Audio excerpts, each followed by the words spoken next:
इतना कहने के बाद लक्ष्य ने फिर पलटकर अपने आदमियों को देखा। तुम लोग अभी तक यहाँ पर खड़े खड़े क्या कर रहे हो? चलो यहाँ से। क्या तुम लोगों के लिए अभी भी खुद को और ज्यादा शर्मिंदा करना बाकी रह गया है? लक्ष्य के इतना कहने के बाद उसके पीछे खड़े हुए उसके लोग बस केवल अपनी गर्दन हिला रहे थे और वहां से चले गए थे। लक्ष्य ने एक बार फिर से ध्रुव को थैंक यू कहा और उसके बाद पलटकर वो भी वहां से जाने लगा। अभी लक्ष्य कुछ कदम आगे ही बढ़ा होगा जब सूरज मनचंदानी ने कंफ्यूजन में ध्रुव की तरफ देखा। मिस्टर गिल, क्या आप वाकई में इस मामले को ऐसे ही जाने देंगे? यहाँ तक कि खुद सूरज मनचंदानी भी ये बात अच्छे से जानता था कि ये मामला इतना ज्यादा सिंपल नहीं था और कोई जरूर ही ध्रुव को फंसा रहा था। लेकिन ध्रुव को इस मामले में जरा सी भी परवाह नहीं थी। सूरज मनचंदानी के हिसाब से ध्रुव अपने पास मौजूद सभी पावर्स को बर्बाद कर रहा था। नहीं तो अगर इसी जगह पर ध्रुव के अलावा हरमन गिल होते तो ये मामला बहुत ही आसानी से निपट जाता। जाहिर सी बात है कि सूरज मनचंदानी के नजरिए से जितना वो हरमन गिल को समझता था उतना शायद कोई भी नहीं समझ सकता था। शायद ये सब कुछ वाकई में एक गलत फहमी ही थी। खैर, पॉइंट ये है कि इस समय मेरे पास इन सब चीजों के साथ डील करने का समय नहीं है। इस समय मैं एशिया पैसिफिक इकोनॉमिक कोऑपरेशन के साथ डील करने में इतना ज्यादा बिजी हूँ कि मेरे पास मैक्लिस्टर क्लब के साथ डील करने तक का समय नहीं है। तो ये तो फिर भी बहुत ही छोटा सा मैटर है। लक्ष्य वहां से जाने ही वाला था कि तभी उसे कुछ सेंसिटिव शब्द एशिया पैसिफिक इकोनॉमिक कोऑपरेशन सुनाई दिए और उन शब्दों को सुनते ही पता नहीं क्यों पर लक्ष्य के पैर कांपने लगे। इनफैक्ट उसे अपने पैर इतने ज्यादा कमजोर महसूस होने लगे कि वो ऑलमोस्ट अपने घुटनों पर गिर गया। उसके बाद फिर उसने अपनी आंखों में शॉक के साथ पलटकर ध्रुव की तरफ देखा। मिस्टर गिल, आप एशिया पैसिफिक इकोनॉमिक कोऑपरेशन के इंचार्ज हैं? लक्ष्य अच्छे से जानता था कि रॉयल फैमिली के लोगों और सूरज मनचंदानी के सामने ध्रुव इस चीज को मजाक में नहीं ले सकता था और ध्रुव ने भी किसी तरह का दिखावा नहीं किया और केवल अपनी गर्दन हिला दी। ध्रुव के हिसाब से अब क्योंकि लक्ष्य ने इस खेल की शुरुआत की थी तो फिर वो भी उसके साथ ये खेल खेलने को तैयार था। हाँ, मैं इस छोटे से प्रोजेक्ट का इंचार्ज हूँ।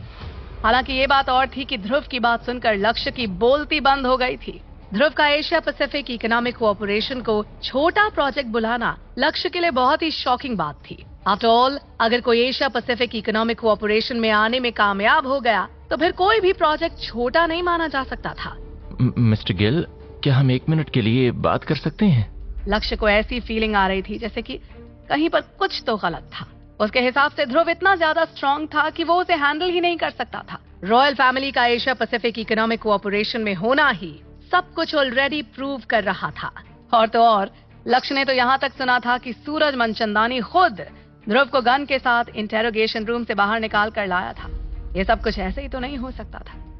खैर, ध्रुव लक्ष्य को इग्नोर करके मिस्टर जोश के पास चला गया। ध्रुव की नजर मिस्टर जोश की बॉडी पर मौजूद घावों पर पड़ी जिनमें से खून निकल रहा था। मैंने तुमसे कहा था ना कि अभी कुछ भी मत करना। अब देखो तुम्हारे घावों को कितने खराब हो रहे हैं। तुम्हारे डैड ने मुझसे कहा था कि मैं तुम्हें प्रोटेक्ट करूं और मैंने भी उनसे वादा करा कि मैं तुम्हें हमेशा प्रोटेक्ट करूंगा। मेरे पास बहुत ज्यादा स्किल्स नहीं है, बस केवल एक स्ट्रांग बॉडी है, लेकिन जब तक मैं जिंदा हूं तुम्हें कुछ भी नहीं होगा। मिस्टर जोश की इस बात ने ध्रुव के दिल को छू लिया था और कुछ समय तक तो वो एक भी शब्द नहीं कह पाया था। बॉस, हम उस बंदे को ऐसे नहीं जाने दे सकते, वो बहुत ही ज्यादा घमंडी है। तेजा जानता था कि अगर उन लोगों ने दुश्मन को जाने दिया तो फ्यूचर में बिना किसी शक के वो दुश्मन कोई बड़ी प्रॉब्लम खड़ी करता। और ये तो बताने की भी जरूरत नहीं थी कि लक्ष्य कोई आम दुश्मन नहीं था। भले ही उसने अभी कुछ भी करने की हिम्मत नहीं की थी, लेकिन इसका ये मतलब नहीं था कि वो आगे भी कुछ नहीं करता। मुझे पता है। ध्रुव ये भी बात अच्छे से जानता था कि वो लक्ष्य को जाने नहीं दे सकता था, लेकिन प्रॉब्लम ये थी कि इस समय सूरज मनचंदानी और रॉयल फैमिली की नजर उस पर थी और यही वजह है कि ध्रुव इस समय चाहकर भी कुछ नहीं कर सकता था। बेस्ट तो अभी भी आना बाकी है। उसके बाद ध्रुव की नजर अनिका पर टिक गई। ये देखकर कि लक्ष्य वहां से जा चुका था, अनिका फिर ध्रुव के पास गई। ध्रुव, तेजा सही कह रहा है। लक्ष्य को इतनी आसानी से जाने देना वाकई में समझदारी वाली बात नहीं है। ये आदमी बस केवल बेवकूफ होने का दिखावा कर रहा है। पहले इसने अपने तरीकों का इस्तेमाल कठौता एरिया को कंट्रोल करने के लिए किया और अब ये मुझे कंट्रोल करना चाहता है। ध्रुव ने अनिका की राय को बिल्कुल भी सीरियसली नहीं लिया था और केवल अपना सिर हिला दिया था। मैं जानता हूँ, पर जैसा कि मैंने पहले कहा है, बेस्ट अभी तक आया नहीं है। अगर लक्ष्य वाकई में वैसा आदमी है जैसा कि तुमने कहा है, तो उस हिसाब से अगर कोई उसे सबक सिखा भी देगा तब भी वो उसे जाने नहीं देगा। ध्रुव की बात सुनकर अनिका चुपचाप उसे देखती रहती है और यही वो पल था जब अनिका को इस बात का एहसास हुआ कि उसके सामने ये जो आदमी खड़ा है वो न केवल बस बोल्ड है बल्कि साथ ही साथ समझदार भी है। तुम मुझे ऐसे क्यों देख रही हो? मैं उस तरह का लड़का नहीं हूँ। मुझे भरोसा नहीं हो रहा है कि तुम इस पर भी मजाक कर रहे हो। वहीं दूसरी तरफ ब्रिस्को एंटरप्राइज लौटने के बाद लक्ष्य ने फिर रातों रात शेयर होल्डर्स की एक मीटिंग बुलाई थी।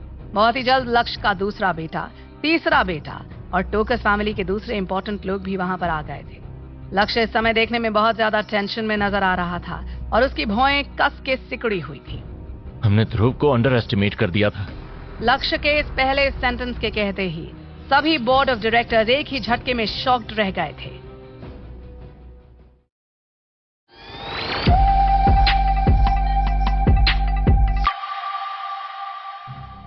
मिस्टर टोकस, ये किस तरह का मजाक है? वेल, बाकियों को शायद हमारी कंपनी के बारे में पता ना हो, लेकिन क्या हायर अप्स को भी नहीं पता कि ब्रिस्को एंटरप्राइज कितनी ज्यादा पावरफुल है? हाँ, सही कहा। इस समय जैसी हमारी डेवलपमेंट की लेवल है उस हिसाब से क्या वाकई में ऐसा कोई है जो हमारे अगेंस्ट जा सकता है? इम्पॉसिबल। हाँ, हमारी ही वजह से तो 4 बड़ी फैमिलीज का रुतबा है, क्योंकि हम लो प्रोफाइल रहकर पैसे बनाना चाहते थे। अब तक ब्रिस्को एंटरप्राइज पूरे के पूरे कठौता एरिया में सबसे ज्यादा प्रॉफिटेबल ग्रुप है और ऐसा कोई भी नहीं है जो हमसे मुकाबला कर सके। सभी बोर्ड ऑफ डायरेक्टर्स एक ही सुर में बोल रहे थे और लक्ष्य बस चुपचाप खड़ा उनकी बातें सुन रहा था। उस रात लक्ष्य चाहकर भी सो नहीं पाया था। इतने सालों से उसे लगता था कि वो बहुत ही आसानी से कठौता एरिया में चीजें हैंडल कर सकता था, लेकिन आज वो इस सोच में पड़ गया था कि अगर वो अपनी सारी की सारी पावर को कंबाइन भी कर ले तब भी क्या वो ध्रुव के साथ डील कर पाता या नहीं। लक्ष्य के तीसरे बेटे ने अपने पिता को टेंशन में देखकर पूछा, डैड, बात क्या है? ऐसा भी क्या हो गया कि आप पूरी रात से जागे हैं और आपने इमरजेंसी मीटिंग के लिए सभी बोर्ड मेंबर्स को इकट्ठा किया था? लक्ष्य के चेहरे पर अभी भी टेंशन नजर आ रही थी। बोर्ड ऑफ डायरेक्टर्स के वहां से जाने के बाद वहां पर केवल टोकस फैमिली के मेंबर्स ही बचे हुए थे। ध्रुव स्ट्रांग है और साथ ही साथ थोड़ा अजीब भी। क्या वो हमारी पूरी की पूरी फैमिली से भी ज्यादा स्ट्रांग है? वो न सिर्फ मैकलिस्टर क्लब का मेंबर है बल्कि उसने एशिया पैसिफिक इकोनॉमिक कोऑपरेशन में भी एक प्रोजेक्ट साइन किया है।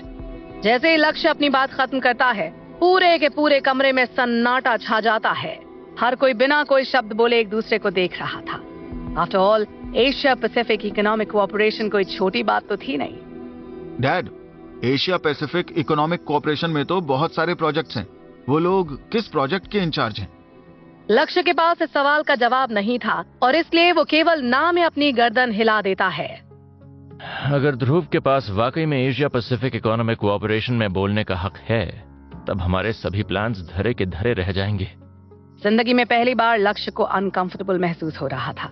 उस रात लक्ष्य सो भी नहीं पाया था। वो चाहकर भी उस दिन सी ब्रिज पर ध्रुव के एक्सप्रेशंस के बारे में सोचे बगैर नहीं रह पा रहा था। वो इस समय इसलिए अनकंफर्टेबल महसूस कर रहा था क्योंकि ध्रुव एक ऐसा आदमी नहीं था जो चीजों को इतनी आसानी से जाने दे।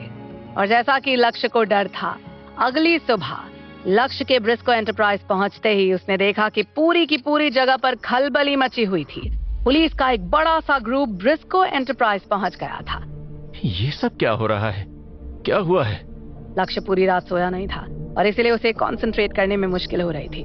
उसने नीचे मौजूद पुलिस वालों की भीड़ पर नजर डाली और नोटिस किया कि वहां पर भीड़ से ज्यादा पुलिस वाले थे। मुझे नहीं पता।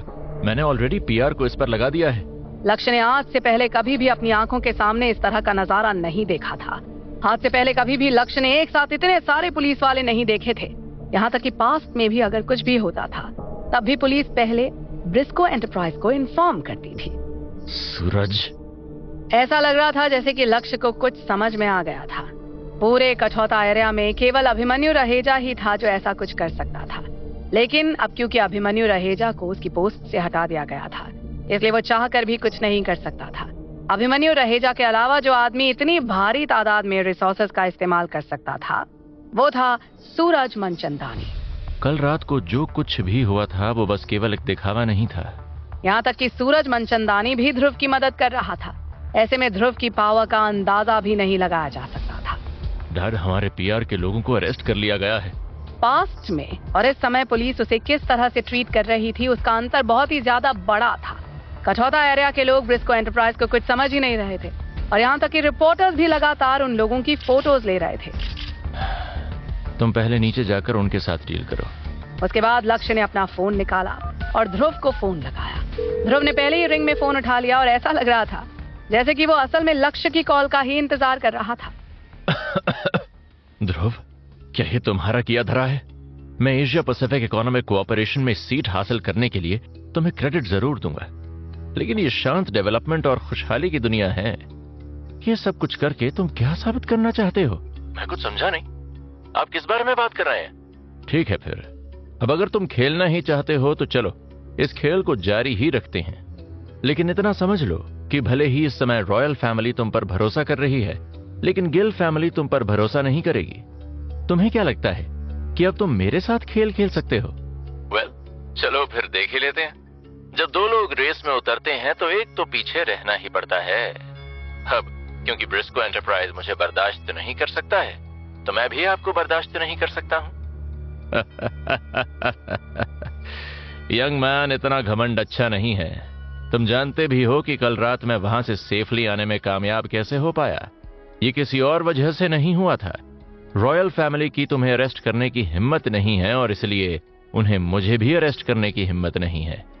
हम अपने जमीर के हिसाब से चीजें करते हैं और एक इंसान की काबिलियत पर डिपेंड होकर बिजनेस करते हैं।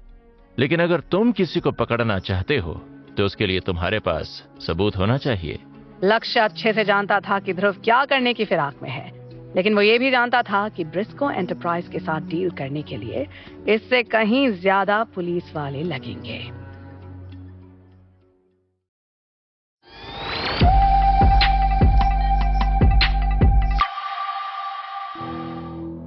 दूसरी तरफ अनिका के ऑफिस में अनिका तक भी खबर पहुंची कि ब्रिस्को एंटरप्राइज के साथ क्या हुआ था, और फिर वो अपनी आंखों में सरप्राइज के साथ ध्रुव को देखने लगी। ध्रुव, उन लोगों को यहाँ पर भेजने के पीछे तुम्हारा क्या मकसद है? ब्रिस्को एंटरप्राइज के बहुत से बिजनेस अब्रॉड में हैं, लेकिन ब्रिटिश एम्पायर में नहीं है। इसके अलावा तुमने मुझे जो बताया कि प्रिंस स्कॉट की मौत का लक्ष्य के साथ कोई लेना देना है, मुझे उस बात पर भी भरोसा है। लेकिन लक्ष्य एक बहुत ही शातिर आदमी है। बिना किसी सबूत के कठौता एरिया के लोग उसे कुछ भी नहीं करेंगे। मैं जानता हूं कि तुम क्या कहना चाहती हो, लेकिन तुम्हें कैसे पता कि मैं ये उम्मीद कर रहा हूं कि कठौता एरिया उसके साथ डील करेगा? जैसी तुम्हारी स्ट्रेंथ है उस हिसाब से तुम ब्रिस्को एंटरप्राइज का मुकाबला नहीं कर सकते हो। इतना कहने के बाद अनिका कुछ पलों के लिए सोच में पड़ गई और फाइनली एक गहरी सांस लेने के बाद उसने एक फैसला किया। उसने अपने ड्रॉर में से एक चाबी निकाली और फिर उसके बाद वो पुश करके उसने अपने ऑफिस का बुक शेल्फ ओपन किया, और तब जाकर ध्रुव को रियलाइज हुआ कि अनिका के ऑफिस में एक और सीक्रेट डोर था। तुम अंदर आ रहे हो या नहीं? मिस अनिका, क्या ये सब करके आप मुझे सेड्यूस करने की कोशिश कर रही हैं? आप तो बहुत ही बेशर्म निकली। ये क्या बकवास कर रहे हो तुम? ऐसा कुछ भी नहीं है। हाँ, जब मैं कठौता एरिया में आई थी तब गिल फैमिली ने मुझे ये दिया था। ये टोकस फैमिली के बारे में है। अनिका की बात सुनकर ध्रुव थोड़ा कंफ्यूज हो गया। दरअसल ध्रुव ने पहले से ही सब कुछ प्लान करके रखा हुआ था। यहाँ तक कि अगर प्रिंस स्कॉट वाला हादसा नहीं भी हुआ होता तब भी उसे ब्रिस्को एंटरप्राइज के साथ डील करना ही होता। एक वारिस बनने का रास्ता बहुत ही ज्यादा मुश्किल था और अब ध्रुव को अपने रास्ते के सभी कांटों से छुटकारा पाने की जरूरत थी। अनिका ने उस लॉक्ड बॉक्स को खोलकर ध्रुव को दे दिया। इसे एक बार देखो। उस बॉक्स में बहुत सी इंफॉर्मेशन मौजूद थी, लेकिन ध्रुव उन्हें पढ़ने के मूड में नहीं था। इनफैक्ट उसे तो वो समझ में भी नहीं आ रही थी। जो डेटा उस बॉक्स में मौजूद था उन्हें पढ़ने और समझने के लिए टॉप इकोनॉमिक एनालिस्ट की जरूरत पड़ती। तो तुम क्या कहने की कोशिश कर रही हो? ब्रिस्को एंटरप्राइज ने 3 साल पहले ओवरसीज बिजनेस की शुरुआत की थी और ये रही वो प्रॉपर्टी जो उन्होंने अब्रॉड ट्रांसफर की थी। इसकी टोटल कीमत 500 करोड़ से भी कम है। तो तुम ये कहना चाह रही हो कि ब्रिस्को एंटरप्राइज में बस केवल 500 करोड़ से ही अब्रॉड में बिजनेस की शुरुआत की है? नहीं, पूरे 500 करोड़ नहीं, क्योंकि इन 500 करोड़ में 300 करोड़ लक्ष्य ने एक मैंशन को खरीदने के लिए इस्तेमाल किया है। इसीलिए उनके ओवरसीज एसेट्स बेसिकली जीरो हैं। ध्रुव को अनिका की बात समझ में आ गई थी, लेकिन अनिका ने फिर भी अपनी बात को आगे जारी रखा। तो गिल फैमिली ने भी इस चीज को नोटिस किया है। ब्रिस्को एंटरप्राइज का आज जो डेवलपमेंट है वो लक्ष्य की वजह से नहीं है, बल्कि वो उनके पीछे मौजूद एक और मिस्टीरियस और पावरफुल फैमिली की वजह से है।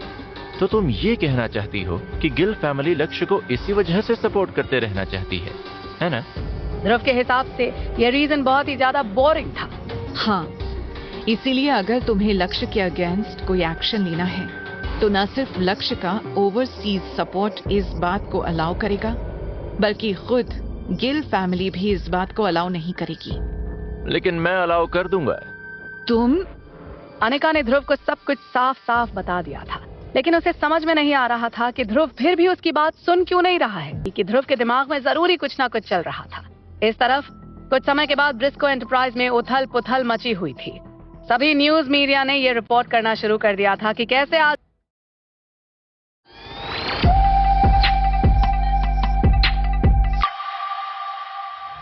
जब ऑलमोस्ट उस दिन का काम खत्म होने का समय आ गया था, तब प्रियांश जल्दी से लक्ष्य के पास आया। उसका चेहरा बहुत ही ज्यादा टेंशन में नजर आ रहा था।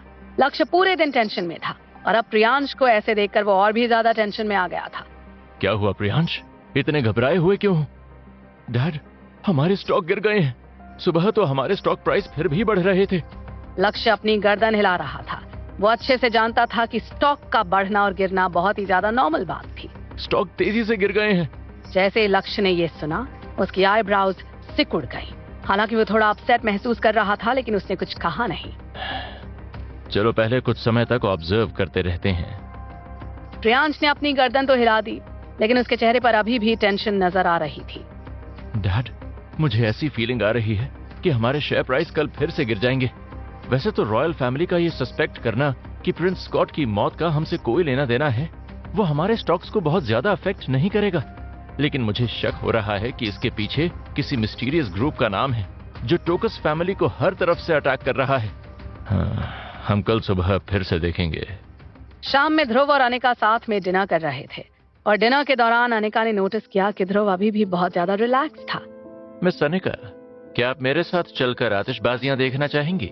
क्या तुम्हें वाकई में बिल्कुल भी चिंता नहीं है?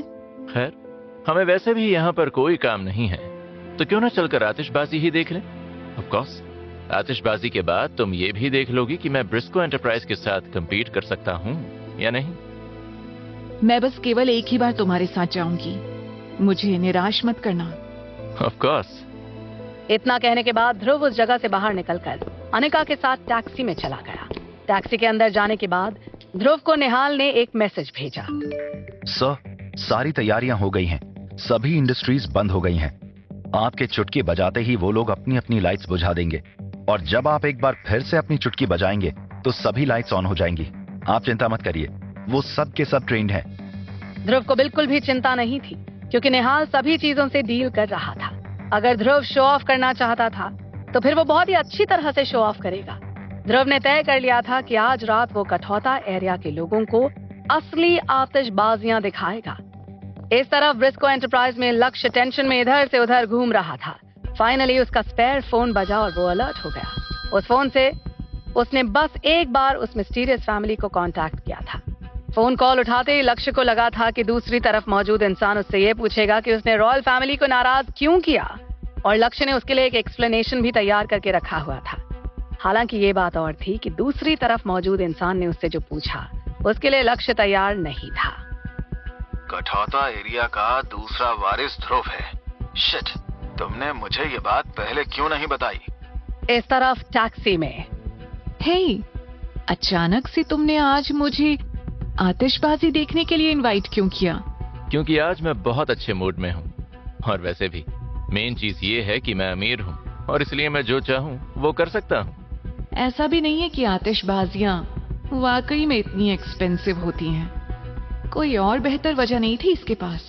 कुछ समय के बाद उनकी कार माउंट चेस्ट लैम्प्स के साइड में मौजूद खाई पर जाकर रुकी और इस समय वहां पर एक बैनर लटका हुआ था जिस पर लिखा था आतिशबाजी देखने का एरिया। उस बैनर को देखकर सभी उस बैनर को वहां पर लगाने वाले को बेवकूफ समझ रहे थे और कोई भी उस बैनर की तरफ जा नहीं रहा था। अनिका भी कार से बाहर निकलने के बाद ध्रुव के पीछे पीछे व्यूइंग एरिया में चली गई। हालांकि ये बात और थी कि वहां पहुंचकर उसे बहुत गुस्सा आ गया था और वो कुछ पलों के लिए खामोश हो गई थी। यहाँ पर? ध्रुव, तुम्हारा दिमाग खराब है? हम यहाँ से आतिशबाजियां देखेंगे?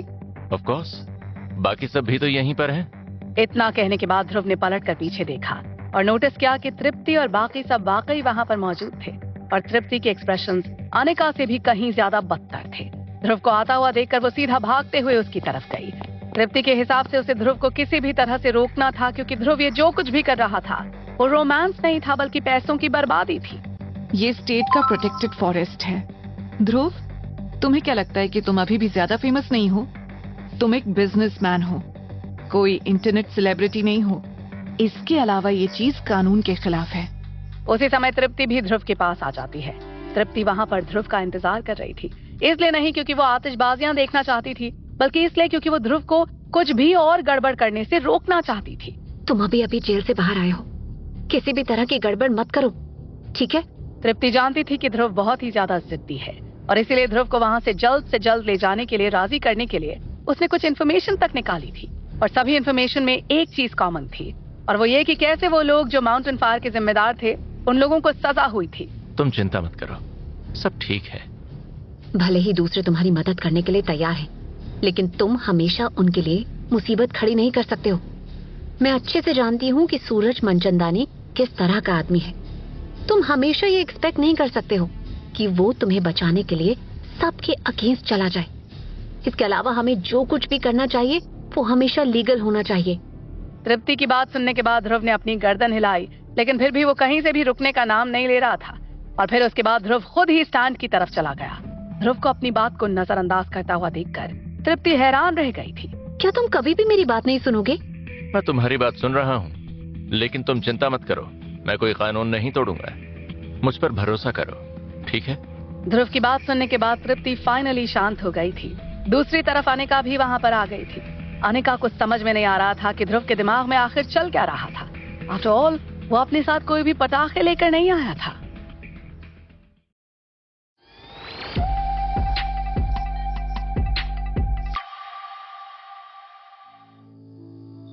हो सकता है कि उसके पास कोई लाइटर हो, लेकिन वो बिना किसी शक के पूरे जंगल को आग लगाने के लिए काफी नहीं होगा। तृप्ति ने भी खुद को शांत कर लिया। वो भी ये देखना चाहती थी कि ध्रुव क्या करने वाला है। ध्रुव इस तरफ स्टैंड की तरफ गया और उसने नोटिस किया कि वो स्टैंड में अकेला ही था। स्टैंड में पहुंचकर ध्रुव ने अपना मोबाइल फोन निकाला और कुछ पलों तक उसकी तरफ देखा। उसके बाद उसने एक नंबर डायल किया। चलो शुरू करते हैं। ध्रुव की बात सुनकर वहां पर मौजूद सभी लोग हंसने लगे, क्योंकि उनके हिसाब से ये चीज इम्पॉसिबल थी। लेकिन ध्रुव को लोगों की बात की कोई परवाह नहीं थी। फोन के कनेक्ट होते ही वहां पर एक चुटकी बजी। ध्रुव ने कुछ भी नहीं कहा था, उसने बस चुटकी बजाई थी और अचानक से ही वहां पर मौजूद सभी लोग शॉक्ड रह गए थे। उसकी वजह यह थी कि वहां पर मौजूद सभी लाइट्स बुझ गई थी। और बस इतना ही नहीं, सभी लाइट्स एक ही झटके में गई थी। यहाँ तक कि कोई बेवकूफ भी ये बता सकता था कि कोई था जो ध्रुव के ऑर्डर्स को सुन रहा था। और फिर अगले ही पल सबकी नजरों के सामने ध्रुव ने एक बार फिर से चुटकी बजाई और ध्रुव की चुटकी की आवाज के साथ ही वहां पर एक बार फिर से सारी लाइट्स जल गई थी। अचानक से ही पूरे के पूरे माउंटेन में हलचल मच गई थी। आफ्टर ऑल ये एक ऐसी चीज नहीं थी जिसे कोई भी कर सकता था। लेकिन फिर अगले ही पल जो नजारा लोगों के सामने आया उसे देखकर वो सब के सब हैरान रह गए। 1 मिनट के अंदर ही सभी लाइट्स फ्लैश हो रही थी, ऑन ऑफ ऑन ऑफ। और फिर उसके अगले 1 मिनट के बाद वहां पर केवल 4 बड़े कैरेक्टर्स डिस्प्ले हो रहे थे, THBD। अपनी आंखों के सामने इस नजारे को देखकर तृप्ति सरप्राइज्ड हो जाती है। अगले ही पल उसकी आंखें नम हो जाती हैं और देखते ही देखते उसकी आंखों से आंसू गिरने लग जाते हैं। मेरा बर्थडे फिर से आ गया। समय इतनी तेजी से बीता था कि तृप्ति ऑलमोस्ट भूल ही गई थी। लेकिन तृप्ति को इन सब चीजों के बारे में कोई परवाह नहीं थी, बल्कि उसे नीचे मौजूद जगमगाती लाइट्स की चिंता थी। वहां माउंटेन के ऊपर मौजूद हर कोई पूरी तरह से शॉक्ड रह गया था और अगले ही पल वहां चारों तरफ चीयर्स की आवाज सुनाई दे रही थी। ध्रुव, जब तुम कह रहे थे कि तुम मुझे आतिशबाजियां दिखाओगे, तब क्या तुम्हारा यही मतलब था? मैंने आतिशबाजी देखी तो, लेकिन वो मेरे लिए नहीं है। अनिका चाहकर भी सोचे बगैर नहीं रह पा रही थी। इनफैक्ट एक पल के लिए उसके चेहरे पर जलन के एक्सप्रेशंस आ गए थे। लेकिन फिर अचानक से उसे याद आया कि ध्रुव ने उसे बताया था कि आतिशबाजियों को देखने का मकसद उसकी स्ट्रेंथ को प्रूव करना था। और इस समय ध्रुव ने वाकई में अपनी स्ट्रेंथ को प्रूव कर दिया था। ये फैक्ट कि सभी इंडस्ट्रीज उसके साथ कोऑपरेट कर रही थी ताकि वो उसकी मर्जी के हिसाब से लाइट्स ऑन या ऑफ कर सके, इसने सब कुछ एक्सप्लेन कर दिया था। ध्रुव वाकई बहुत ज्यादा पावरफुल था। हालांकि अनिका ये तो नहीं जानती थी कि ध्रुव ने ऐसा किया कैसे था, लेकिन वो जानती थी कि ध्रुव की स्ट्रेंथ उसने जितना सोची थी उससे कहीं ज्यादा थी। लेकिन पता नहीं क्यों पर अंदर ही अंदर वो थोड़ा दुखी भी महसूस कर रही थी। इस तरफ कुछ पलों की खामोशी के बाद वहां पर एक बार फिर से चीयरिंग की आवाज आने लगी थी। हाँ कह दो, हाँ कह दो, प्लीज उसे हाँ कह दो, उससे शादी कर लो। इस तरफ बिजनेस डिस्ट्रिक्ट में प्रियांश तेजी से लक्ष्य के पास आया। लक्ष्य उस समय फोन पर बात कर रहा था और उसके चेहरे पर 12 बजे हुए थे, लेकिन प्रियांश फिर भी वहां पर आ गया, इस बात को इग्नोर करते हुए कि लक्ष्य फोन पर था। डैड, ये लाइट क्यों चली गई? इसे नजर नहीं आ रहा है कि मैं किसी से कॉल पर बात कर रहा हूं। इतनी छोटी सी बात मुझे बताने की क्या जरूरत है? इससे पहले कि लक्ष्य कुछ कह पाता, लाइट्स एक बार फिर से आ गई। ये लाइट वापस क्यों आ गई? और ये लाइट फिर से क्यों चली गई? इतना बड़ा ब्लैकआउट क्यों है? एक मिनट, सिर्फ हम ही बिना पावर के क्यों हैं? लक्ष्य के पास इन सब चीजों के बारे में परवाह करने का समय नहीं था। वैसे भी पावर फेलियर के इंचार्ज सिक्योरिटी गार्ड्स होते हैं। इसके अलावा क्योंकि उनकी कंपनी में किसी भी तरह का कोई पावर फेलियर नहीं था, इसलिए लक्ष्य को और भी ज्यादा चिंता करने की जरूरत नहीं लग रही थी। लक्ष्य को इस समय एक ही चीज की परवाह थी, वो थी उस आदमी की जो इस समय उसे फोन कर रहा था। क्या आप ध्रुव को जानते हैं? मैं नहीं जानता, लेकिन मैंने सुना है कि पिछले कुछ समय से ये आदमी लाइमलाइट में है।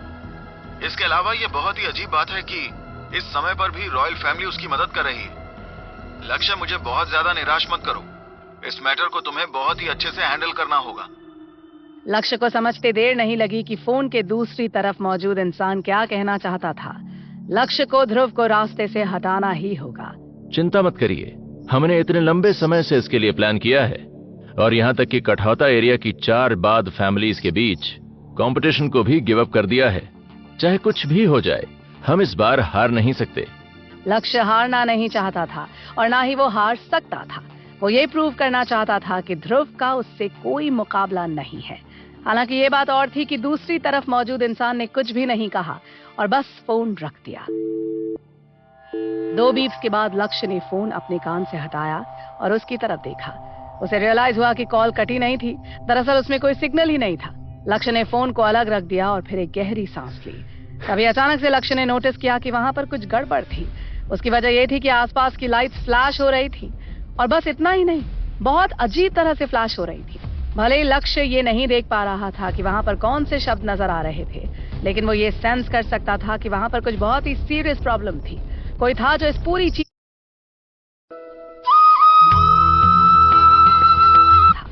जल्दी से छत पर चलो। जब तक लक्ष्य बिल्डिंग की छत पर पहुंचा, उसने ऑलरेडी उस नजारे को मिस कर दिया था जिसने पूरे के पूरे शहर को शॉक कर दिया था। ऑफिस बिल्डिंग्स को देखकर जो एक बार फिर से जगमगा गई थी, फिर उसने पलटकर प्रियांश की तरफ देखा। तुमने अभी अभी क्या देखा?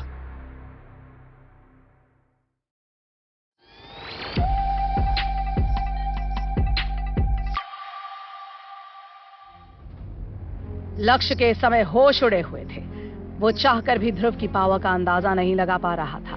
पहले तो ध्रुव ने ब्रिस्को एंटरप्राइज को इन्वेस्टिगेट करने के लिए रॉयल फैमिली को वहां पर आने दिया, जिसकी वजह से पब्लिक में बवाल मच गया और ब्रिस्को एंटरप्राइज को डोमेस्टिक और अब्रॉड सब जगह बदनाम कर दिया था। और अब ध्रुव ब्रिस्को एंटरप्राइज की ही लाइट्स का इस्तेमाल कर रहा था, तृप्ति के लिए, अपना प्यार दिखाने के लिए। ऐसा लग रहा था जैसे कि सभी कंपनीज ने आपस में संधि कर ली थी और ब्रिस्को एंटरप्राइज को सभी ने अकेला कर दिया था। कल सुबह ब्रिस्को एंटरप्राइज के स्टॉक गिर जाएंगे। एक ही रात में ब्रिस्को एंटरप्राइज की सारी रेपुटेशन मिट्टी में मिल गई थी। डैड, मैं आपको एक चीज बताना भूल गया। कल रॉयल फैमिली के लोग एक बार फिर से आएंगे। लक्ष्य जानता था कि वो चाहकर भी कुछ नहीं कर सकता था। पहले ब्रिस्को एंटरप्राइज रॉयल फैमिली के द्वारा इन्वेस्टिगेट हो रही थी और अब उसे सभी बिजनेसेस ने अकेला छोड़ दिया था।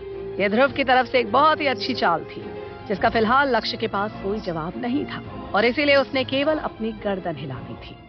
अब मुझे डर है कि कंपनी की रेपुटेशन को हासिल करने का बस केवल एक ही तरीका है। प्रियांश की बात सुनकर लक्ष्य उसे देखने लगा और उसकी आंखें लाल हो गईं। ऑफ कोर्स लक्ष्य जानता था कि वो तरीका क्या है।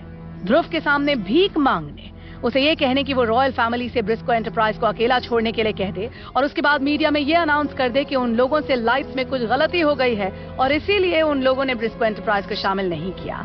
लक्ष्य के पास कोई रास्ता नहीं रह गया था, लेकिन ऐसा करना ब्रिस्को एंटरप्राइज को बहुत कमजोर दिखाने वाला था और इसीलिए लक्ष्य ऐसा होने नहीं देना चाहता था। और एक टाइम के लिए ये मान भी लिया जाए कि लक्ष्य ये करने के लिए तैयार भी था, तब भी वो जानता था कि ध्रुव उसे जाने नहीं देगा। ये एक खूनी लड़ाई थी जो दोनों में से किसी एक की मौत के साथ ही खत्म होती। दूसरे तरीकों के बारे में सोचो। ट्रोकस फैमिली को कोई भी धमका नहीं सकता है। अपने डैड की बात सुनकर प्रियांश ने अपनी गर्दन हिलाई और उसके चेहरे पर स्माइल आ गई। आफ्टर ऑल वो एग्जैक्टली यही तो चाहता था। कुछ पलों के बाद प्रियांश ऐसा लग रहा था जैसे मानो वो कुछ सोच रहा हो, और फिर उसने लक्ष्य के कान में कुछ फुसफुसाया। हालांकि ये बात और है कि प्रियांश की बात सुनकर अचानक से लक्ष्य का चेहरा उतर गया था। आप बिल्कुल भी चिंता मत करिए डैड, मेरे आदमी बहुत ही रिलायबल है। अगर कुछ भी होता है तो मैं उसकी जिम्मेदारी लूंगा।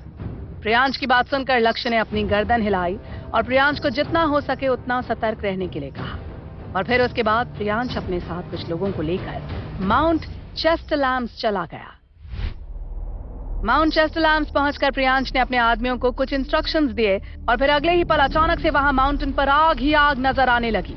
अचानक से वहां पर आग लगने की वजह से लोगों में खलबली मच गई और जो लोग अभी तक ध्रुव के तृप्ति के लिए प्यार से इम्प्रेस थे वो सब के सब अब ध्रुव पर ही चिल्ला रहे थे, ये सोचकर कि ध्रुव ने एक्चुअल में वहां पर आतिशबाजियां की थी।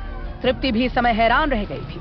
ध्रुव ने अभी अभी उसके लिए जो किया था उसे देखकर तृप्ति ने ध्रुव को गले लगाया ही था जब लोगों में ये खलबली मच गई थी और इसीलिए अब तृप्ति शॉक्ड रह गई थी। जल्दी भागो यहाँ से।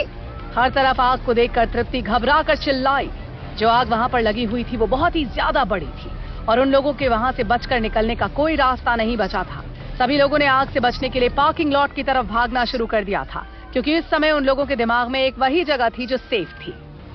ध्रुव, तुम अभी तक यहाँ पर खड़े खड़े क्या कर रहे हो? चलो यहाँ से। ध्रुव को वहां से अभी भी न जाता हुआ देखकर तृप्ति ने उससे कहा। हालांकि ये बात और थी कि ध्रुव अभी भी अपनी जगह पर वैसा का वैसा ही खड़ा हुआ था। ध्रुव, हमें वाकई में जाना ही होगा। मैंने इतने सारे पैसे खर्च कर दिए हैं और तुमने अभी तक मुझसे वादा नहीं किया है, तो मैं कैसे यहाँ से जा सकता हूँ? ध्रुव की बात सुनकर तृप्ति को गुस्सा आ गया, लेकिन साथ ही साथ वो बहुत ज्यादा खुश भी थी और इसीलिए अपने पंजों पर खड़े होकर उसने ध्रुव के गाल पर किस किया और फिर ध्रुव को देखकर उसके चेहरे पर स्माइल आ गई। तुम पागल हो क्या? अगर तुम ये सब नहीं भी करते तब भी मैं हाँ ही करती। तुम्हारे कहने का मतलब है कि तुम्हें ये पसंद नहीं आया है? ऑफ कोर्स, मुझे ये पसंद आया। इससे अच्छा और क्या ही हो सकता है? इसके अलावा मैं तो इतने समय से केवल तुम्हारी ही हूँ। वो तो तुम ही हो जिसे मैं नहीं चाहिए। एक्चुअली तुम्हें इतना सब कुछ खर्चा करने की जरूरत भी नहीं थी, लेकिन थैंक यू बेबी, ये अब तक मेरा बेस्ट बर्थडे गिफ्ट है। चलो आज के दिन अपनी सभी बुरी यादों को भूल जाते हैं। इतना कहने के बाद तृप्ति ने अपने पूरे प्यार के साथ ध्रुव के होठों पर किस कर दिया। दोनों के होठों के आपस में मिलते ही चारों तरफ से स्पार्क्स नजर आने लगते हैं। वो दोनों के दोनों एक दूसरे की किस में इतना खोए हुए थे मानो उन लोगों के लिए और कुछ मायने ही ना रखता हो। अगर उन दोनों के लिए कुछ मायने रखता था तो वो था उन दोनों का साथ, उसके अलावा और कुछ भी नहीं। जिस समय ध्रुव और तृप्ति एक दूसरे के प्यार में खोए हुए थे उस समय पूरे के पूरे माउंट चेस्टलैम्स में अफरा तफरी मची हुई थी। उसी समय वहां पर मौजूद प्रियांश का आदमी गुस्से में गुर्राया और तेजी से ध्रुव की तरफ भागा। उसका मकसद साफ नजर आ रहा था, उसे ध्रुव को खत्म करना था। चलो यहाँ से ध्रुव। ऑब्जर्वेशन प्लेटफॉर्म जो अभी कुछ पलों पहले ही लोगों से भरा हुआ था, अचानक से वो सभी लोग घबराते हुए भाग गए थे। चलो चलते हैं। ध्रुव ने भी उस आदमी की आंखों में खून सवार देखा और उसे समझते देर नहीं लगी कि आदमी उसी की तरफ बढ़ रहा था और यही वजह थी कि वहां से जल्द भागने की चाहत में वो वहां से मुड़ा। लेकिन वो अभी वहां से जाने ही वाला था कि तब तक प्रियांश का आदमी ऑलरेडी वहां पर पहुंच गया। ध्रुव को देखते ही उसने तुरंत ही अपनी तरफ से चाकू फेंका, लेकिन ध्रुव ने सक्सेसफुली उस चाकू को डॉज कर दिया। जसविंदर के साथ की हुई ट्रेनिंग फाइनली अपना असर दिखा रही थी, लेकिन प्रियांश का आदमी इतनी आसानी से गिव अप करने वालों में से नहीं था और इसीलिए वो ध्रुव पर अटैक करता जा रहा था।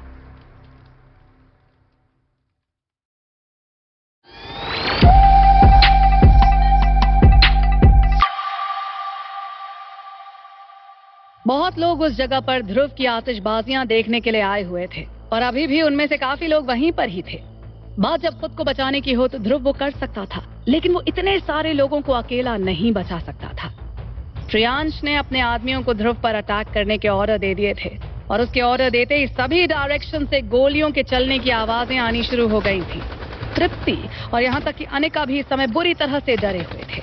ध्रुव ने आज रात जो किया था वो वाकई बहुत अच्छा काम था और आज रात के बाद ध्रुव की रेपुटेशन 4 बिग फैमिली से भी ज्यादा जानी मानी हो जाने वाली थी। लेकिन ऐसा तभी पॉसिबल हो पाता जब ध्रुव जिंदा रहता। इसके अलावा वहां माउंटेन पर जो आग लगी थी ध्रुव को उसे भी एक्सप्लेन करना होता।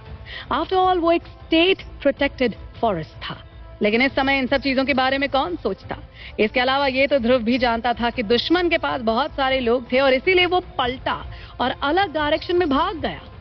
ध्रुव इस समय इस जंगल की तरफ भागा था जहां पर अभी तक आग नहीं लगी हुई थी। जंगल में ध्रुव और बाकी एक ऐसी जगह ढूंढना जहां पर अच्छा सिग्नल आ रहा हो, लेकिन यहाँ पर अच्छा सिग्नल ढूंढ पाना मुश्किल है।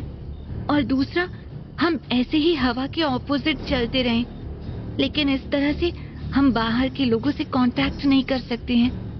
ऐसे में अगर दुश्मन हम तक पहुंच जाता है तो हम मुश्किल में पड़ जाएंगे। ऐसे क्रूशल समय में अनिका और तृप्ति दोनों को ही महसूस हो रहा था कि निशा सबसे ज्यादा काम थी और लॉजिकल बात कर रही थी। अब सवाल ये उठा कि सबसे करीबी सिग्नल कितनी दूर था।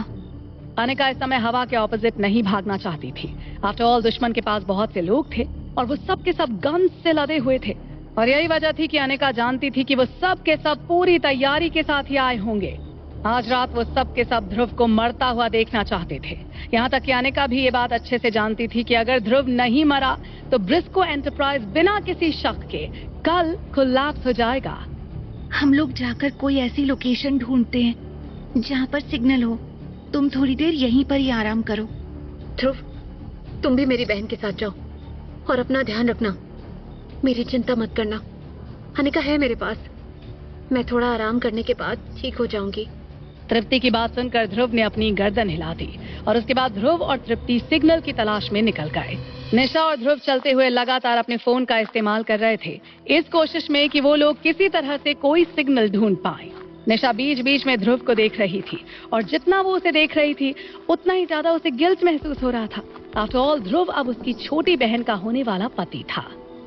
By the way Dhruv, thank you. क्या? Thank you? क्यों? हाँ, तुम अच्छे से जानते हो कि क्यों। मैंने एक बार तुम्हें निराश किया है, लेकिन तुमने फिर भी सबसे छुपकर मेरी मदद की। निशा जानती थी कि जिस आदमी ने सीक्रेटली उसकी कंपनी में इन्वेस्ट किया था और जिसने यहाँ तक कि रिसर्च करने में भी उसकी मदद की थी वो जरूर ही ध्रुव होगा। अगर ध्रुव नहीं होता तो निशा के लिए जिंदल फैमिली के प्लान को वापस से जिंदा कर पाना इम्पॉसिबल होता। ओ, तुम्हारा मतलब है कि वो वेल, मैं एक बिजनेसमैन हूँ, इसलिए ऑफ कोर्स मुझे प्रॉफिट्स की परवाह है। तुम्हारा प्रोजेक्ट काफी अलग था और उसके बेनिफिट्स बहुत ही ज्यादा अट्रैक्टिव थे। हालांकि ये बात और थी कि ध्रुव की बात सुनकर निशा का चेहरा थोड़ा उतर गया था। तो ये बस केवल बेनिफिट्स के लिए था? नहीं तो और किस चीज के लिए था? ध्रुव की बात सुनने के बाद निशा ने फिर और कुछ भी नहीं कहा और अपना सिर नीचे कर लिया। कुछ मिनटों के बाद ध्रुव को फाइनली अपने मोबाइल फोन पर सिग्नल नजर आया और अपने मोबाइल पर सिग्नल देखते ही ध्रुव ने तुरंत ही मदद के लिए मैसेज भेज दिया। लेकिन उसी समय पर माउंट चेस्टरलैम्स के फुट के पास बोगीमैन मर्सनरी फोर्स नाम की एक टीम तैयार थी। उनकी वैन में 5 लोग मौजूद थे और सभी के इक्विपमेंट बहुत एडवांस थे। ध्रुव को मदद के लिए मैसेज भेजता देखकर उन सभी की खुशी का ठिकाना नहीं रहा, क्योंकि वो लोग ध्रुव की लोकेशन जानने के लिए ही जाल बिछा रहे थे और अब ऐसा लग रहा था कि ध्रुव उन लोगों के जाल में फंस गया था। उसी समय एक और ऑर्गेनाइजेशन में जैसे ही सिस्टम ने ये डिटेक्ट किया कि ध्रुव के मोबाइल का सिग्नल वापस आ गया है, उस ऑर्गेनाइजेशन में से किसी ने तुरंत ही जसविंदर को कॉन्टैक्ट किया। हमें मिस्टर गिल की लोकेशन पता चल गई है। इसके अलावा माउंटेन के फुट पर बोगीमैन मर्सिनरी फोर्स नाम का एक ग्रुप उन लोगों का इंतजार कर रहा है। वो सब के सब मिस्टर गिल को जान से मारने की फिराक में हैं। इस तरफ मदद के लिए मैसेज भेजने के बाद ध्रुव फिर वापस तृप्ति के पास गया, जो इस समय जमीन पर बैठी हुई थी और अपने नाजुक पैरों को अपने हाथों से मसाज दे रही थी। क्या तुमने वो मैसेज भेजा था? ऑफ कोर्स, नहीं तो मैं बाहर क्यों जाता? ध्रुव की बात सुनकर अनिका ने तुरंत ही ध्रुव का फोन लिया, ये देखने के लिए कि ध्रुव ने कौन सा मैसेज भेजा है। लेकिन जैसे ही उसने ध्रुव का फोन लेकर वो मैसेज देखा, वो शॉक्ड रह गई और हैरानी से ध्रुव की तरफ देखने लगी।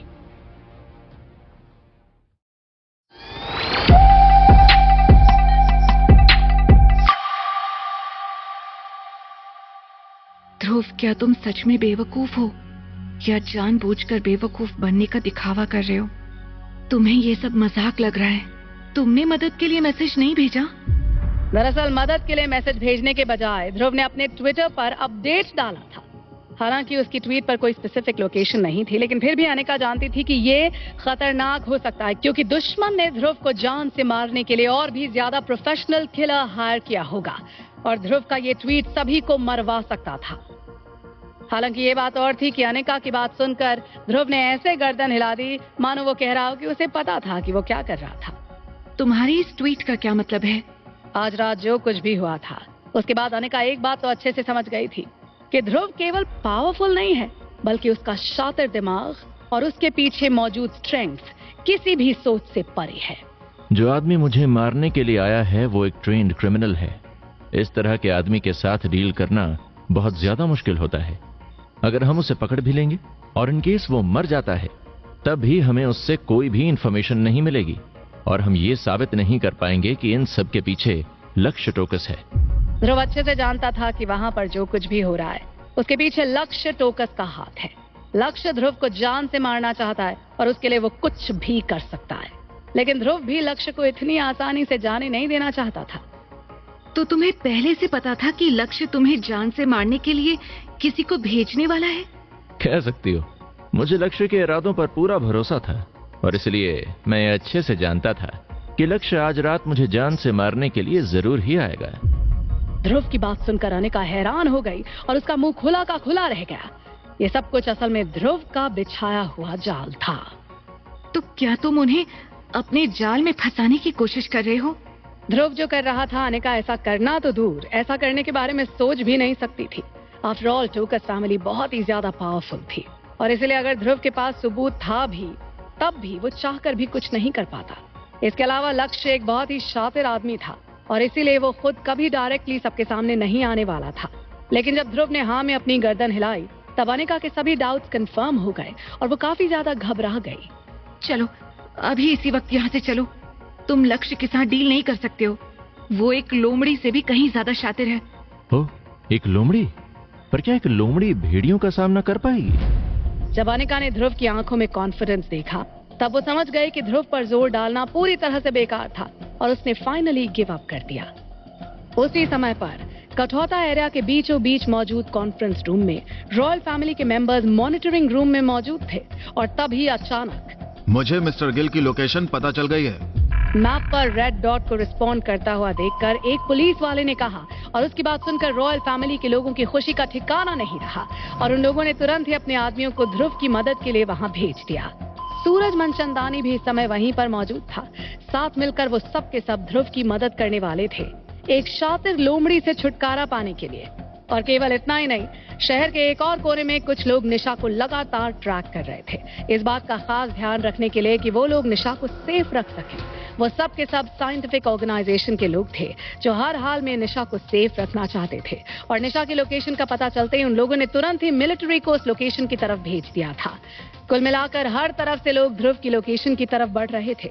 ध्रुव का मोबाइल फोन देखने के बाद अनिका काफी ज्यादा हैरान तो थी ही, लेकिन साथ ही साथ वो ध्रुव से काफी ज्यादा इम्प्रेस्ड भी थी। आफ्टर ऑल ध्रुव का प्लान था ही इतना शातिर, लेकिन फिर भी पता नहीं क्यों अनिका के दिल में अभी भी एक अनकंफर्टेबल सी फीलिंग आ रही थी जिसे वो चाह कर भी इग्नोर नहीं कर पा रही थी।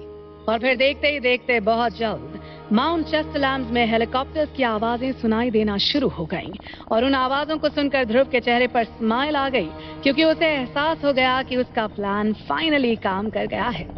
कुछ मिनटों के बाद प्रियांश टोकस को भरोसा नहीं हो रहा था कि बाजी इस तरह से पलट जाएगी। सब कुछ तो उसके प्लान के हिसाब से चल रहा था। उसने ध्रुव को अपने जाल में फंसा ही लिया था और हर तरफ से उसके लोग, फिर चाहे वो बोगीमैन मर्सनरी फोर्स हो या फिर वो आदमी जिसने सबसे पहली बार ध्रुव पर अटैक किया था, ध्रुव को जान से मारने के लिए उसकी तरफ बढ़ रहे थे।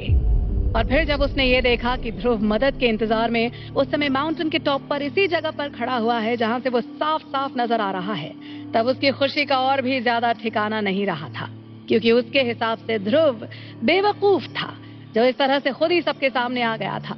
लेकिन अब प्रियांश को इस बात का एहसास हो रहा था कि बेवकूफ ध्रुव नहीं था बल्कि वो था जो वो ध्रुव की चाल को समझ नहीं पाया था।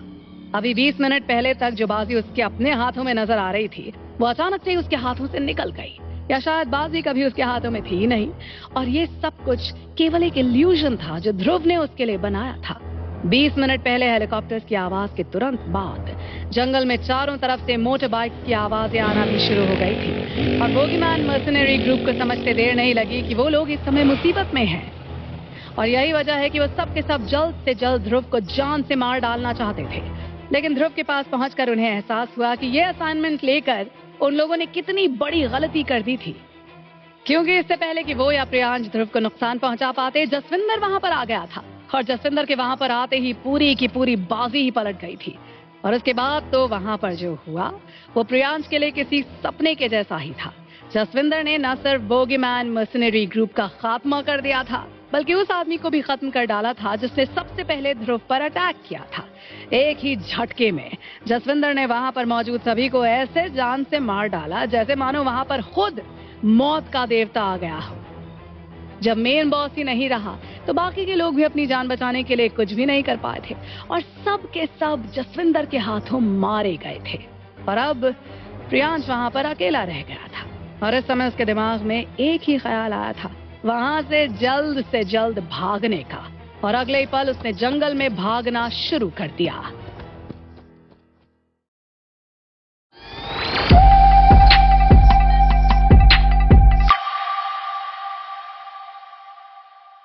ध्रुव, तुम्हें जल्द से जल्द प्रियांश को पकड़ना होगा। अगर वो निकल गया तो हम ये कभी साबित नहीं कर पाएंगे कि जो कुछ भी हुआ है उसके पीछे प्रियांश का हाथ है। उसकी कोई जरूरत नहीं है। ध्रुव को इतना ज्यादा रिलैक्स्ड और उसके चेहरे पर स्माइल देखकर अनिका को समझते देर नहीं लगी कि ध्रुव का खेल अभी भी खत्म नहीं हुआ था, और अभी भी उसके दिमाग में कुछ चल रहा था। ध्रुव, आखिर तुम्हारे दिमाग में चल क्या रहा है? तुम करने क्या वाले हो?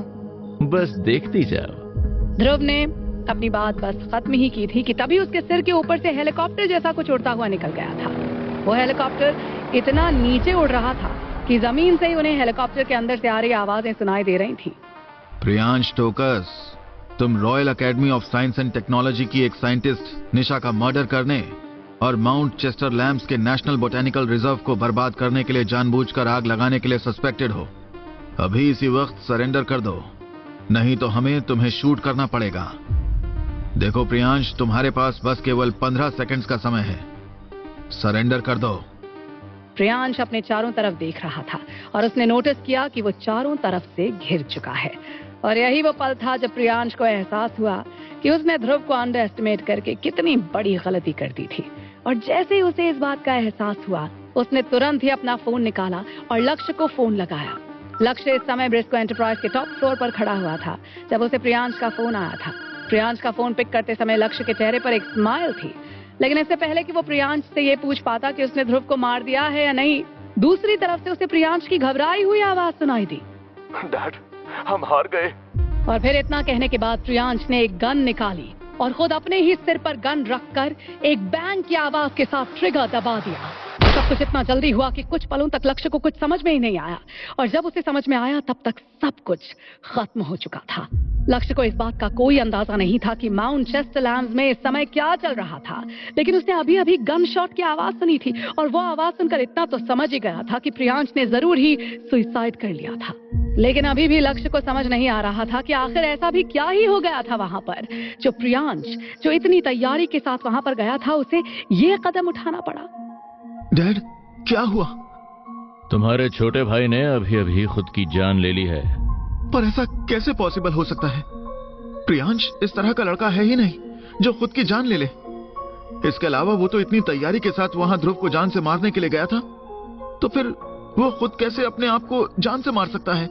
अपने बेटे की बात का लक्ष्य ने कोई भी जवाब नहीं दिया, लेकिन उसका चेहरा इस समय गुस्से में तमतमाया हुआ लग रहा था। काफी देर तक वो खामोश रहा और उसके बाद वो गुस्से में जोरों से चिल्लाया। डैम इट, हमें फंसाया गया है।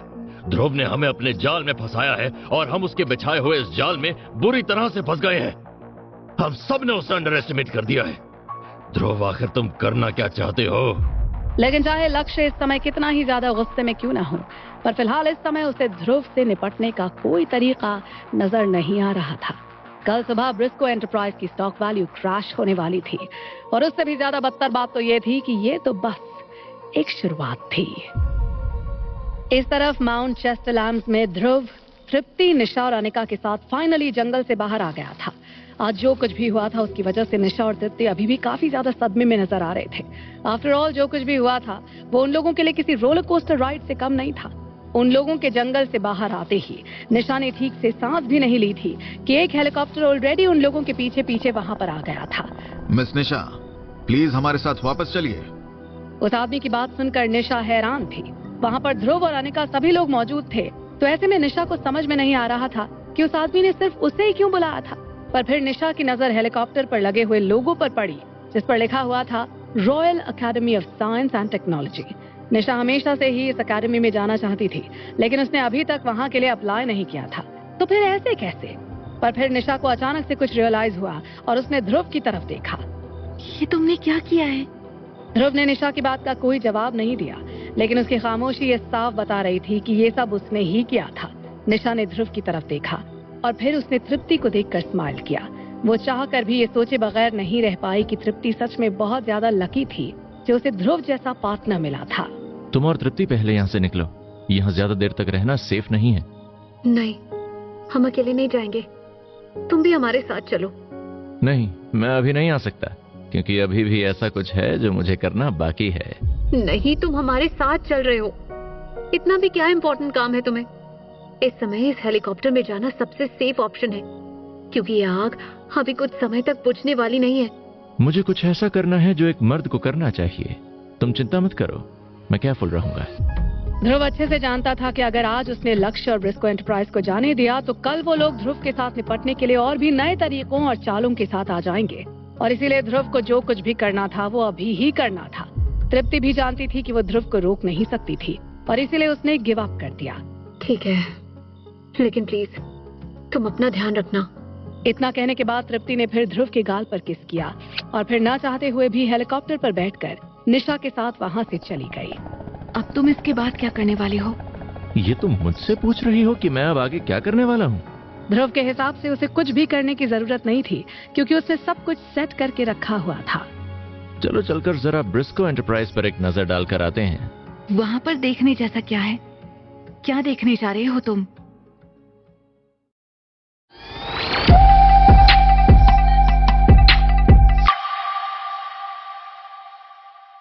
ये देखने कि लक्ष्य टोकस की हालत इस समय कितनी खराब है।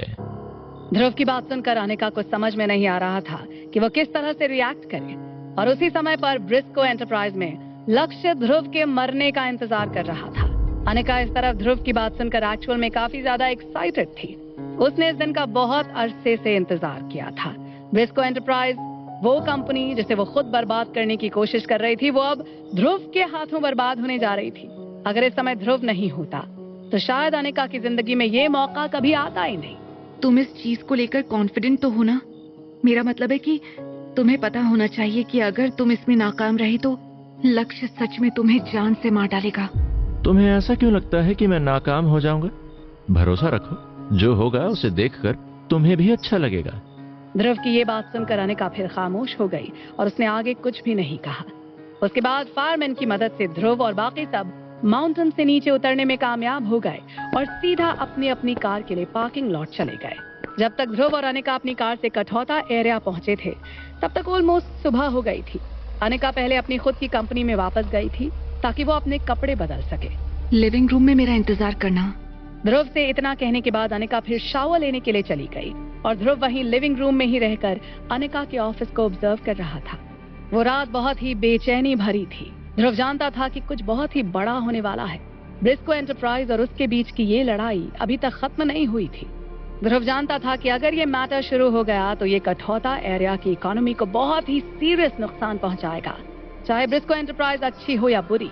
लेकिन आज जो कुछ भी हुआ था उसकी वजह से उस कंपनी में काम करने वाले लोगों पर बहुत गहरा असर पहुंचने वाला था। कुछ समय के बाद अनिका कपड़े चेंज करके वहां पर आ गई और ध्रुव ने एक गहरी सांस ली। ध्रुव उस रात सोया नहीं था, लेकिन फिर भी वो एक्साइटेड था। चलो।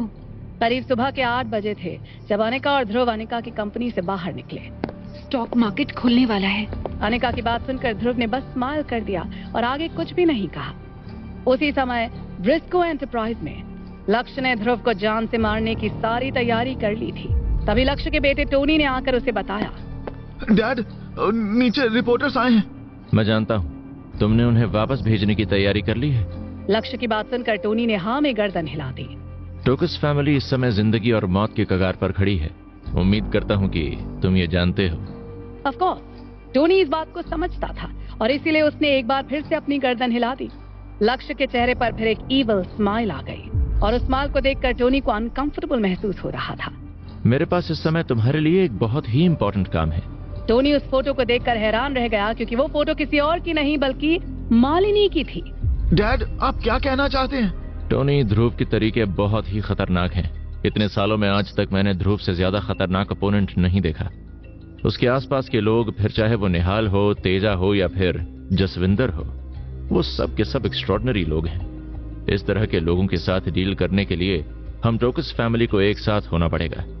उम्मीद करता हूं कि तुम मालिनी को वापस आने को कह पाओगे, चाहे वो टोकस फैमिली की कुर्बानी हो या न हो। लेकिन इस समय हम सभी को एक साथ मिलकर दुश्मन से लड़ना होगा। लक्ष्य की बात सुनकर टोनी की आंखें खुली की खुली रह गई थी। अपने डैड को देखकर उसे ऐसा लग रहा था मानो वो उन्हें जानता ही ना हो। वो अच्छे से जानता था कि लक्ष्य मालिनी का फायदा उठाना चाहता था।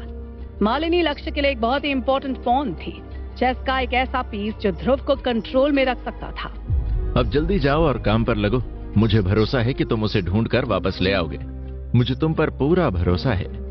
लक्ष्य की बात सुनकर टोनी ने हाँ में गर्दन हिलाई और वहां से चला गया।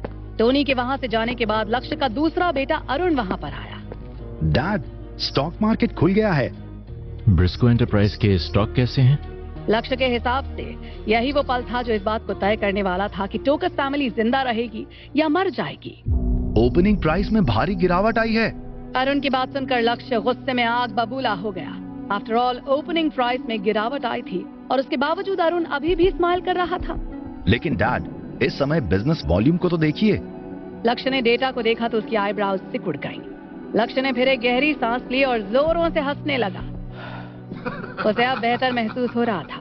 वैसे तो ये जानने के बाद कि ब्रिस्को एंटरप्राइज के स्टॉक्स गिरने वाले हैं, तब कोई भी उसे खरीदना नहीं चाहेगा। लेकिन आज सुबह का बिजनेस वॉल्यूम पिछली कुछ बार से कहीं ज्यादा था। इनफैक्ट ब्रिस्को एंटरप्राइज का आज सुबह का बिजनेस पहले के मुकाबले 10 गुना ज्यादा बढ़ गया था। सिक्योरिटी कंपनी के लोगों को पता लगाने दो कि वो स्टॉक्स किसने खरीदे हैं। अगर मैं सही हूँ तो ये किसी एक आदमी ने खरीदे हैं और ये एक ओवरसीज अकाउंट है। उसके बाद अरुण तुरंत ही इन्वेस्टिगेट करने के लिए चला गया और 2 मिनट के बाद वो अपने चेहरे पर स्माइल के साथ वापस लौटा। डैड, आप सच में जीनियस हैं। लक्ष्य का अंदाजा सही था और वाकई स्टॉक्स को खरीदने वाला एक आदमी ही था। जीनियस?